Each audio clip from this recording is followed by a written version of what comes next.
ಇಂದು September 5 ಶಿಕ್ಷಕರ ದಿನಾಚರಣೆ.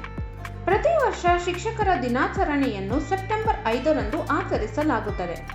ಪ್ರಸಿದ್ಧ ವಿದ್ವಾಂಸ, ಭಾರತ ರತ್ನ ಪುರಸ್ಕೃತ ಮೊದಲ ಉಪರಾಷ್ಟ್ರಪತಿ ಮತ್ತು ಸ್ವತಂತ್ರ ಭಾರತದ 2ನೇ ರಾಷ್ಟ್ರಪತಿ ಡಾಕ್ಟರ್ ಸರ್ವಪಲ್ಲಿ ರಾಧಾಕೃಷ್ಣನ್ ರವರ ಜನ್ಮದಿನದ ನೆನಪಿಗಾಗಿ ಆಚರಿಸಲಾಗುತ್ತದೆ. ಪ್ರತಿಯೊಬ್ಬ ವ್ಯಕ್ತಿಯು ಜೀವನದಲ್ಲಿ ಏನನ್ನಾದರೂ ಸಾಧನೆ ಮಾಡಬೇಕು ಎಂದರೆ ಅವನ ಹಿಂದೆ ಪ್ರಮುಖ ಪಾತ್ರ ವಹಿಸುವುದು ಒಬ್ಬ ಗುರು. ಪ್ರತಿಯೊಬ್ಬರಿಗೂ ಶಿಕ್ಷಣ ಹೇಗೆ ಮುಖ್ಯವೋ ಹಾಗೆಯೇ ಆ ಶಿಕ್ಷಣ ನೀಡುವ ಗುರುವೂ ಅಷ್ಟೇ ಮುಖ್ಯ.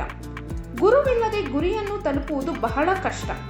ಭರವಸೆಯನ್ನು ಹೆಚ್ಚಿಸುವ, ಕನಸನ್ನು ಸಾಕಾರಗೊಳಿಸುವ, ಕಲಿಕಾ ಆಸಕ್ತಿಯನ್ನು ಹುಟ್ಟುಹಾಕುವ ಸೂತ್ರಧಾರನೇ ಶಿಕ್ಷಕ ಎಂದರೆ ತಪ್ಪಾಗಲಾರದು. ಪ್ರತಿ ವ್ಯಕ್ತಿಯು ತಮ್ಮ ಜೀವನದಲ್ಲಿ ತಂದೆ ತಾಯಿಯ ನಂತರದ ಸ್ಥಾನವನ್ನು ಒಬ್ಬ ಗುರುವಿಗೆ ನೀಡುತ್ತಾರೆ. ಉತ್ತಮ ಶಿಕ್ಷಣ ನೀಡುವುದರ ಜೊತೆಗೆ ಶಿಕ್ಷಣದ ಮೂಲಾರ್ಥವನ್ನು ತಿಳಿಸಿ ಪ್ರತಿ ವ್ಯಕ್ತಿಯ ಬದುಕನ್ನು ಬೆಳಗುವವರು ಶಿಕ್ಷಕರಾಗಿರುವುದರಿಂದ ಇಡೀ ಪ್ರಪಂಚವೇ ಅವರನ್ನು ಅಗ್ರಸ್ಥಾನದಲ್ಲಿಟ್ಟು ಪೂಜಿಸುತ್ತದೆ.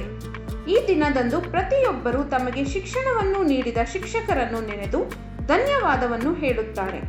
ಈ ಮುಖಾಂತರ ಎಲ್ಲ ಶಿಕ್ಷಕರಿಗೂ ನಮ್ಮ ವಾಹಿನಿಯ ಮುಖಾಂತರ ಶಿಕ್ಷಕರ ದಿನಾಚರಣೆಯ ಶುಭಾಶಯಗಳು.